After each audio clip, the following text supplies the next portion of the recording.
Hi hello everyone welcome to YSTR vlogs. ఈరోజు మనము homemade biryani ఏ విధంగా చేయాలో చూద్దాము. ముందుగా బిర్యానీకి కావాల్సిన పదార్థాలు ఆనియన్, టొమాటో, పచ్చిమిర్చిని ఇలా రెండుగా కట్ చేసుకోవాలి. ఆనియన్ని, టొమాటోస్ని స్లైసెస్గా కట్ చేసుకోవాలి. కొత్తిమీర, పుదీనాని ఈ విధంగా అయితే కట్ చేసుకోవాలి. ఆ తర్వాత చికెన్ అయితే వాష్ చేసుకొని తీసుకోవాలి. Next 2 tablespoon ginger garlic paste అనేది తీసుకోవాలి. 1 కప్పు కర్డ్ తీసుకోవాలి. బియ్యాన్ని అయితే ముందుగానే నానబెట్టుకొని ఇలా తీసుకోవాలండి. ఆ తర్వాత ఒక బౌల్ తీసుకొని ఆయిల్ హీట్ అయిన తర్వాత దాల్చిన చెక్క, బిర్యానీ ఆకు, లవంగ, పట్టా అనేది వేసుకోవాలి. కట్ చేసిన ఆనియన్ స్లైసెస్ని కూడా వేసుకోవాలి. అవి గోల్డెన్ కలర్లో వచ్చేంత వరకు అయితే మనం రోస్ట్ చేసుకోవాలి. సాల్ట్ అనేది యాడ్ చేయడం వల్ల మనకి ఆనియన్ అనేది త్వరగా రోస్ట్ అవుతుంది. జింజర్ గార్లిక్ పేస్ట్ని కూడా యాడ్ చేసుకొని ఈ విధంగా కలుపుకోవాలి. ఆ తర్వాత పచ్చిమిర్చిని అయితే యాడ్ చేసి రోస్ట్ అయిన తర్వాత టొమాటోస్ని అయితే మనం వేసుకోవాలి.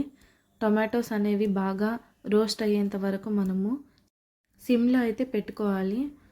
ఆ తర్వాత టొమాటోస్, ఆనియన్స్ అనేవి బాగా రోస్ట్ అయిన తర్వాత మనకి ఆయిల్ అనేది పైకి వస్తుంది. సో ఆయిల్ అనేది పైకి వచ్చినప్పుడు మనకి టెక్స్చర్ అనేది పర్ఫెక్ట్గా రెడీ అయిపోయినట్టు. ఆ తర్వాత 1 టేబుల్ స్పూన్ పసుపు పొడి అనేది యాడ్ చేసి మనం ఈ విధంగా కలుపుకోవాలి. నెక్స్ట్ 1 టేబుల్ స్పూన్ ధనియాల పొడి అనేది యాడ్ చేసుకోవాలి. అదేవిధంగా 1 table spoon chicken masala, 1 table spoon garam masala, 1 table spoon biryani masala అనేది యాడ్ చేసుకోవాలి. కారం తగినంతగా యాడ్ చేసుకోవాలి. అన్నీ వేసి బాగా కలుపుకున్న తర్వాత కట్ చేసుకున్న పుదీనా, కొత్తిమీర ఏదైతే ఉందో దాన్ని తీసుకొని మనము ఇందులో కూడా యాడ్ చేసుకోవాలి. నెక్స్ట్ వాష్ చేసుకున్న చికెన్ అయితే తీసుకొని ఇందులోకి వేసుకొని చికెన్ అనేది బాగా బాయిల్ అయ్యేంత వరకు మనమైతే ఈ విధంగా కలుపుకొని సిమ్లో అయితే పెట్టుకోవాలి. ఆ తర్వాత 1 కప్పు కర్డ్ని అయితే తీసుకొని మనము ఒక 5 మినిట్స్ వరకు బాయిల్ అయిన తర్వాత వాటర్ అనేది వేసుకోవాలి. 1 గ్లాస్ ఆఫ్ రైస్కి 2 గ్లాస్ ఆఫ్ వాటర్ తీసుకోవాలి. 1 లెమన్ తీసుకోవాలి. వాటర్ అనేది బాగా బాయిల్ అయిన తర్వాత రైస్ అనేది మనము యాడ్ చేసుకోవాలి. యాడ్ చేసుకున్న తర్వాత మనము అది బాగా బాయిల్ అయిన తర్వాత లెమన్ జ్యూస్ అనేది మనము యాడ్ చేసుకోవాలి. రైస్ అంతా ఒకసారి కలుపుకొని సాల్ట్ సరిపోయిందో లేదో టేస్ట్ చేసుకొని సరిపోకపోతే సాల్ట్ అనేది యాడ్ చేసుకోవాలి. ఈ బిర్యానీ అనేది మాడకుండా ఉండడం కోసం ఒక ప్యాన్ అయితే తీసుకొని వేరే స్టవ్ మీదలోకి అయితే తీసుకొని సిమ్లోకి అయితే పెట్టుకుంటే మనకి కింద అనేది ఎక్కువ అయితే మాడదండి. సో ఈ విధంగా వెయిట్ని అయితే తీసుకోవాలి. నేను ఇక్కడ వాటర్ వెయిట్ అయితే తీసుకున్నాను, లేదా స్టోన్ ఉన్న బరువు పెట్టుకోవచ్చు.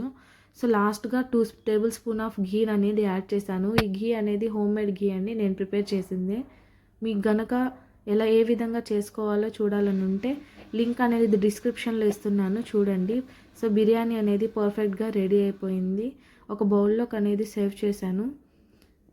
మా పాప అయితే రెడీగా ఉంది టేస్ట్ చేయడానికి. సో చికెన్ పీస్ని అయితే తీసుకొని తింటుంది, చూడండి ఎంత బాగా తింటుందో. మా పాప పేరు రిజా అండి. ఎప్పుడు మా పాపనే చూపిస్తున్నాను, మా బాబుని చూపించట్లేదు అనుకుంటున్నారా? సో ఈ వీడియోలో అయితే మా బాబు అయితే వస్తాడు. చూడండి మా పాప అయితే చికెన్ పీస్ని అయితే తీసుకుని తింటుంది. మా బాబు వెయిట్ చేస్తున్నాడు, తనకి ఇంకా పెట్టలేదని. సో ఇప్పుడైతే ఇచ్చింది కొంచెము, బట్ తనకైతే సరిపోలేదు, ఇంకా కావాలన్నాడు. కాబట్టి మళ్ళీ వడ్డించడానికి అయితే రెడీగా ఉంది రిజా. రైస్ వేసి చికెన్ వేయలేదని నా బాబు ఫేస్ చూడండి ఎలా పెట్టాడు. సో ఇప్పుడైతే చికెన్ వేసింది, ఇద్దరూ happy. Thank you for watching everyone. Please like and share and subscribe to our channel.